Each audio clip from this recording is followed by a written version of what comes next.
പശ്ചിമേഷ്യയിൽ യുദ്ധം നീണ്ടു നിൽക്കുന്നത് കാർഷിക രംഗത്തെ പ്രതികൂലമായി ബാധിച്ചേക്കുമെന്ന് റിപ്പോർട്ട്.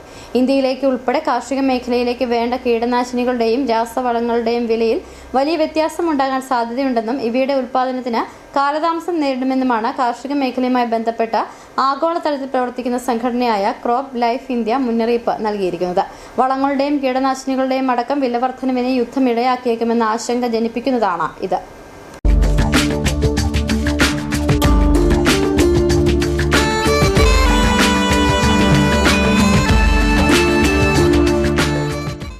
പശ്ചിമേഷ്യയിൽ യുദ്ധം നീണ്ടു നിൽക്കുന്നത് കാർഷിക രംഗത്തെ പ്രതികൂലമായി ബാധിച്ചേക്കുമെന്നാണ് റിപ്പോർട്ട്.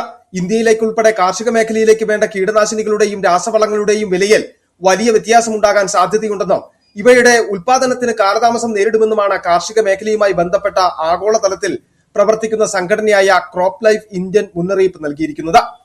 ഹോർമൂസ് കടലിടുക്ക് വഴിയുള്ള കപ്പൽ ഗതാഗതം തടസ്സപ്പെട്ടതോടെ മറ്റു പല റൂട്ടുകളെയും ആശ്രയിച്ചാണ് കീടനാശിനികളും രാസവസ്തുക്കളും എത്തിക്കുന്നത്.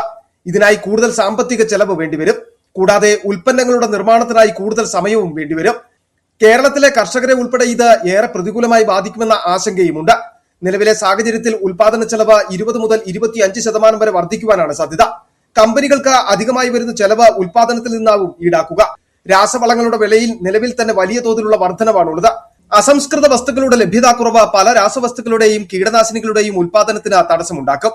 ഇത് ചെറുകിട ഇടത്തരം വ്യാപാര സ്ഥാപനങ്ങളെയും പ്രതികൂലമായി ബാധിക്കുമെന്ന് ക്രോപ്പ് ലൈഫ് ഇന്ത്യയുടെ ചെയർമാൻ അങ്കൂർ അഗർവാൾ കഴിഞ്ഞ ദിവസം വ്യക്തമാക്കിയിരുന്നു. നിലവിലെ തടസ്സം തുറന്നാൽ ഇന്ത്യയിൽ സൾഫറിന് ക്ഷാമം നേരിട്ടേക്കാമെന്നും റിപ്പോർട്ടുകളുണ്ട്.